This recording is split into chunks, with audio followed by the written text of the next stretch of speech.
Okay, we're back. This is part two of our however many part video we're going to make. So Geoff, where were we at the end of part one?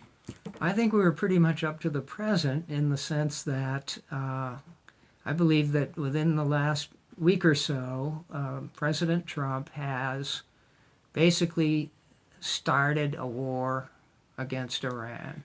Oh, Has fired the first shot. I know one important piece that we left out. Okay. So in 1973, we broke the Bretton Woods Agreement. You familiar with that? Yeah. So that's a key piece. And so toward the end of World War II in 1944, it was obvious at that point that the United States and its allies were about to win World War II, and they saw a need to create a reserve currency so that everybody was trading in the same currency for oil.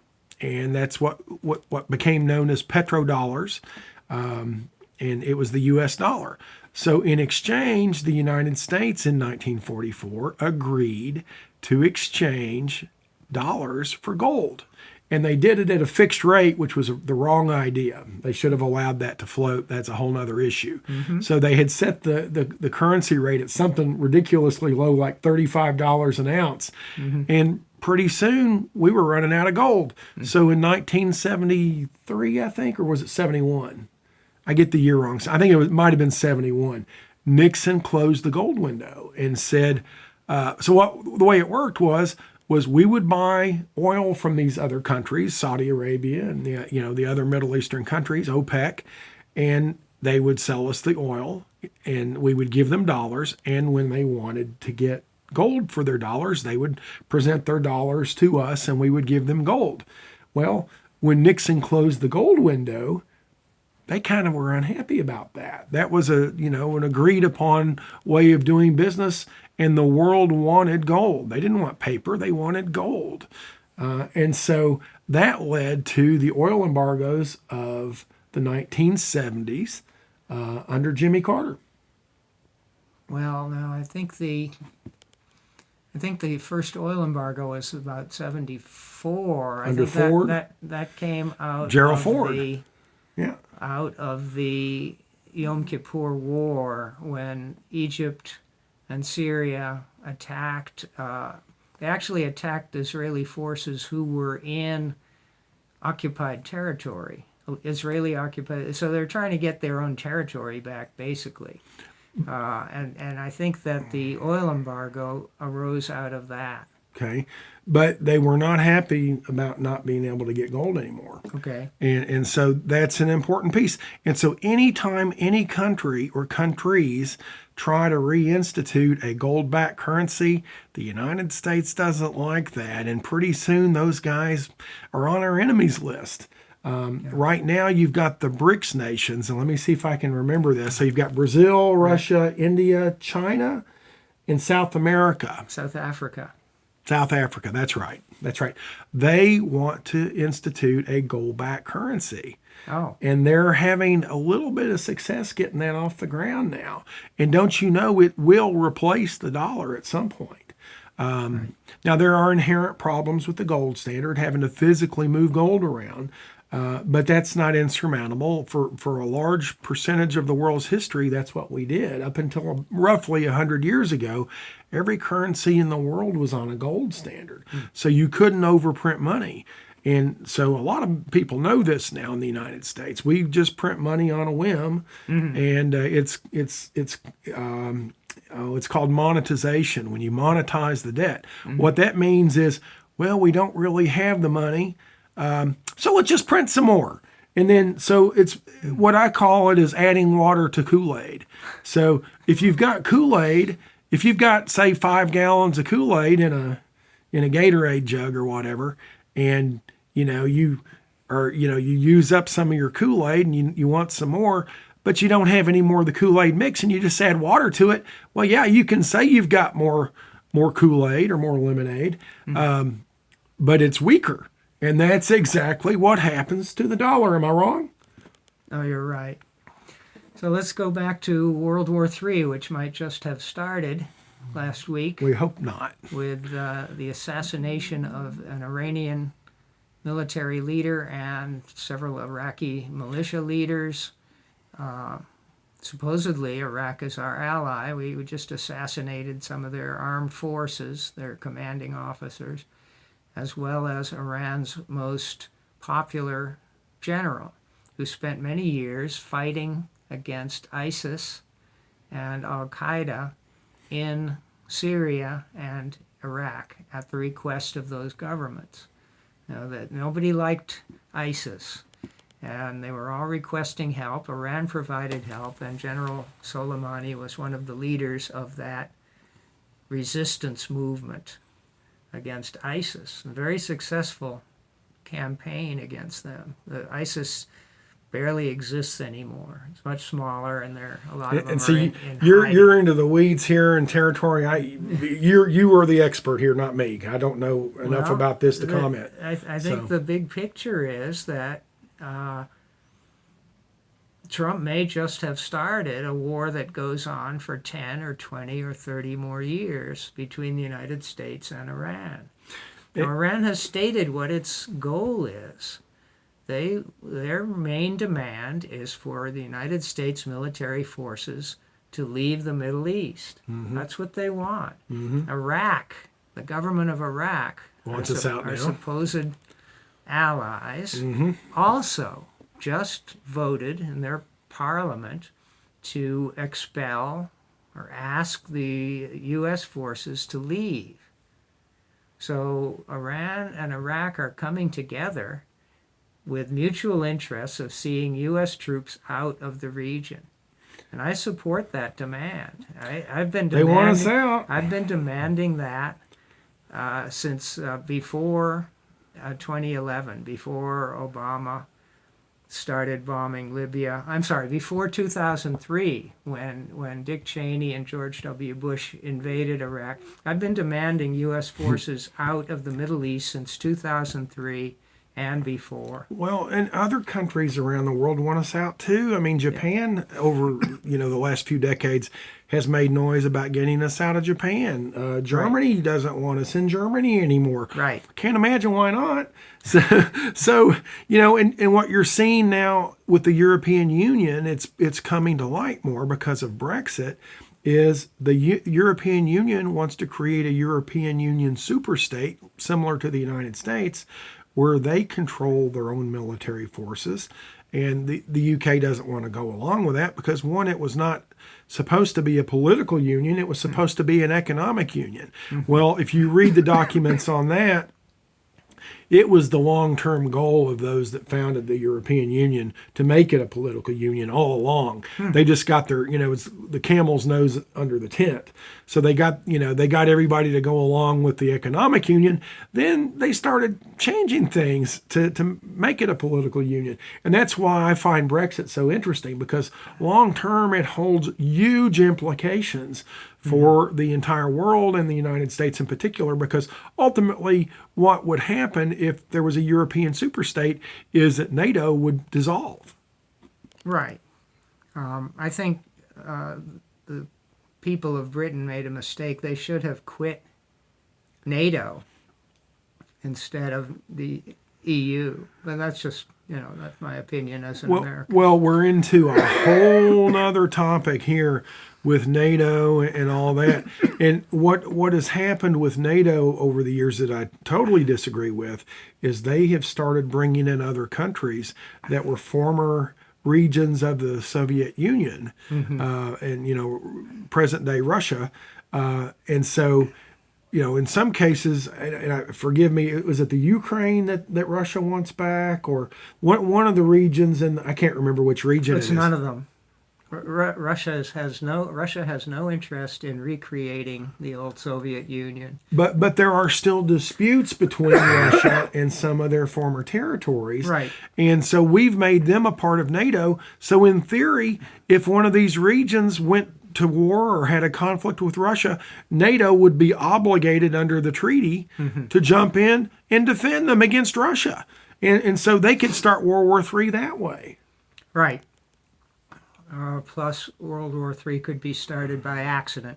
Right. in terms of an intelligence failure or a failure in the warning systems that could report a full-scale attack. This has happened several times.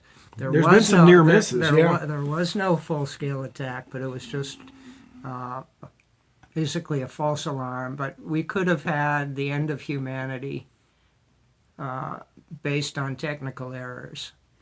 I've heard of 2 or 3 instances where that was the case. Right. So one other thing that we need to bring up is the fact that after the collapse of the Soviet Union and the wall came down and Russia shrunk to where it is today, the United States was supposed to hold their ground and not advance toward Russia under, I think it was SALT II, or one of the SALT agreements, or I forget the names. It was an informal agreement between the first President Bush and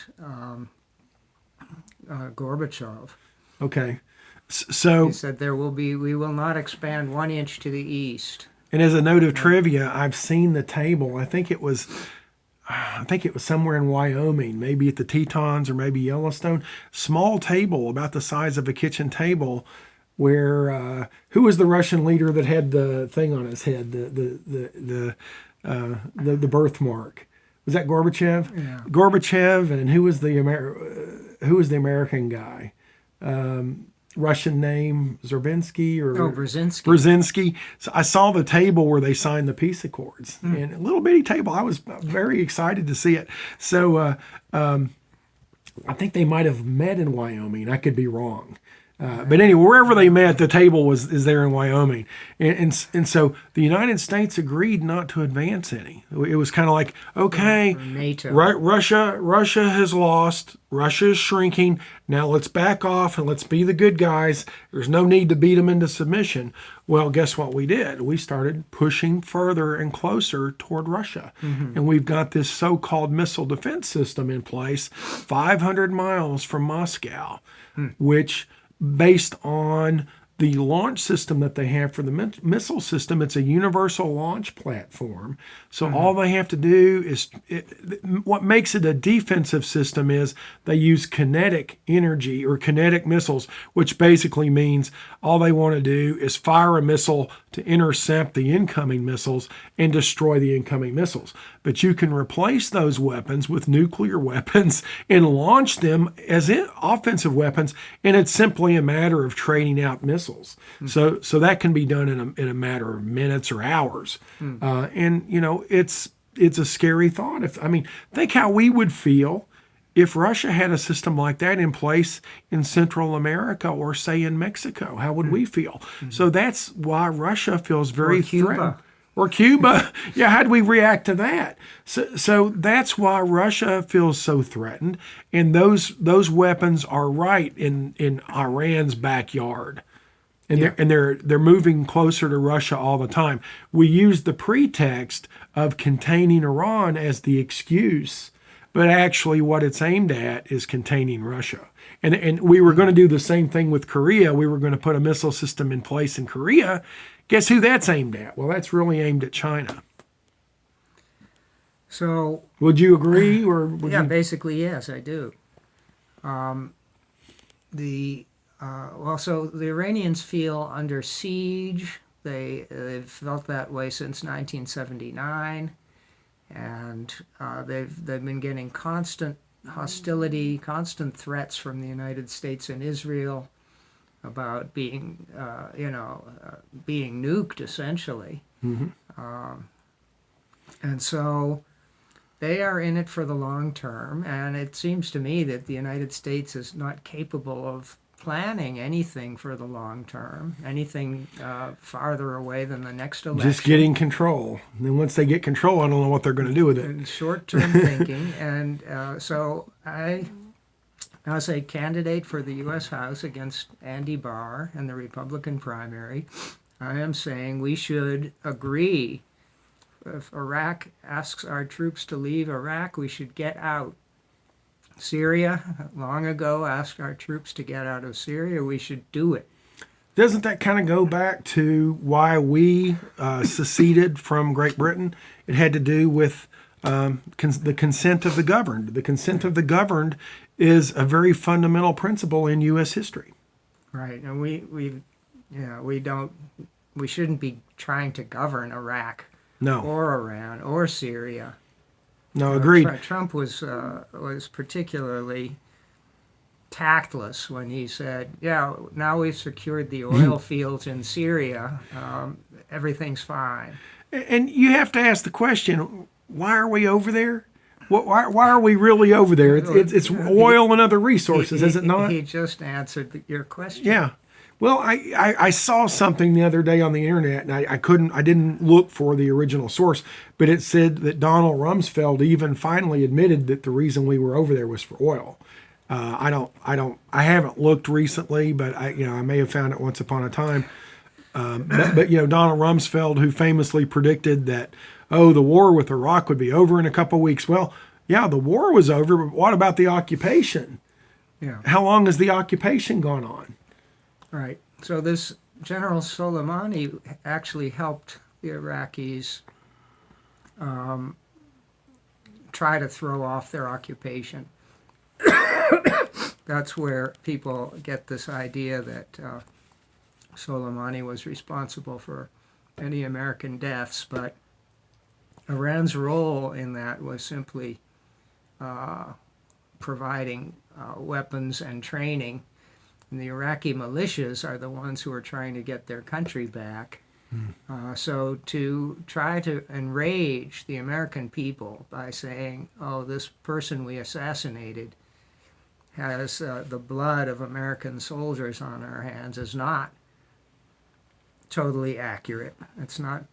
Basically, they were fighting for independence from any major power, and they were fighting against occupation, which was illegal. George Bush's and Dick Cheney's invasion of Iraq in 2003 was totally illegal, a huge war crime known as aggression. And that's the worst war crime it's possible to commit. And so what we're trying to do is blame the people who were invaded for fighting back. Yeah, I think this is where a lot of Americans don't really have the history. Why are they fighting us? Because they want us out of there. They see us as occupiers. Right. And we're not liberators anymore. It's time for us to come back home, isn't it? Why do we want to stay over there? Haven't we done our job? Didn't we get rid of Saddam? And right. now the people of Iraq want control of their own destiny, and shouldn't we respect that and get out? So anyway, Okay. that's where I think we are. Right. We should break Moving forward, do you Yeah. have any predictions in the next, let's say, the next 30 days, the next 6 months, the next year? What's likely to happen? No, I think within the next 2 years, I really hate to make prediction. I think within the next 2 years, we'll see more and more attacks by possibly unknown parties against American troops in the Middle East. Yeah. I think it's inevitable. Yeah, I do too. I don't think there's anything we can do to prevent that except to get our troops out, which would be the morally right thing to do anyway. And I have an answer for this. I'm going to ask you first, then I'll answer it myself. Okay. But do you think we can control the Straits of Hormuz and keep them open if Iran is bound and determined to make life miserable for us over there by shutting them down? Okay, so to back up a second, a tremendous amount of oil flows out. There's two very There's- narrow passages, right? I forget what the other one is. Basically, the Straits of Hormuz. Is it all and- considered the Straits of Hormuz? Yeah, and something like 20% of all the oil that's traded in the world goes through that strait. I think if Iran wanted to, they could block that I think they can too. to oil tankers and Yeah. just shut off that For decades. that valve. And short of launching an all-out nuclear war against Iran, which Russia is not going to sit for, I believe even a limited nuclear war, even if it's a one-sided nuclear exchange, even if all we did was maybe drop 10 nuclear bombs on one country, what I've seen in scientific journals is that it could possibly bring about nuclear winter for the entire world. And morally, we don't even talk about the morality of what we're doing. That's just not even a concern amongst a lot of people, which really bothers me. How can it not be a concern? Right. What I think about is when you meet other people's children and you see children are innocent, children have no ethnicity, no political identity, they're just kids being kids. How can you do things like that to other people's kids? And I believe in the golden rule: do unto others as you would have them do unto you, etc. And how can you do that to other people? I mean, when you look at some of the things what we did in Vietnam with Agent Orange and the birth defects, would anybody argue today that Vietnam made any sense at all for the United States to be there? And when you look at now, they're already finding birth defects from the depleted uranium that we've used over there In Iraq. in Iraq, the anti-tank weaponry and all that kind of stuff. They use depleted uranium because it's really dense and it penetrates armor. But the depleted uranium shells or whatever they are, they cause birth defects. They're still radioactive. So I'm anti-war, except in the case of self-defense, the so-called The just war. The just war theory. If you're attacked, if you're under immediate threat, then sure you have every right to defend yourself. But the only reason, in my opinion, and please dispute this if you disagree, the only reason we're in the Middle East is for oil, and in the case of Afghanistan, the rare earth elements that are worth trillions of dollars and vital components in cell phones, computers, and other electronics. I think our national security strategy of the United States is very inadequate and completely outdated. It talks about militarily dominating any potential combination of other countries. That's 20th century thinking. Yeah, we're still fighting World War II. Yeah. So our national security strategy has to be changed. Our foreign policy needs to be changed. And our military policy needs to be changed. And we've got to cut the size of our military so it doesn't keep coming up with options which are illegal and unacceptable. And I made the prediction before Trump ever took office that Trump would never balance a budget, and so far he hasn't, and that under That Trump was too easy. Well, yeah, it is, but Republicans would deny this, of course, and they would probably still make excuses today how it's not Trump's fault. But under Trump, I think the debt's gone up 3 or 4 trillion under Trump in 3 years. And so in 4 years, it's going to go up another, 5 total trillion from when he took office. Oh, yeah. And if he serves 2 terms, he'll probably follow the same path as Obama and George W. Bush and Clinton, where the debt will essentially double in 8 years. Well, it doubles every 10 years. So in general, each 8-year administration is responsible for nearly doubling the debt. It's not sustainable. It's not sustainable. All right. Well, I think we've reached a break point. This is the end of part 2. Thank y'all.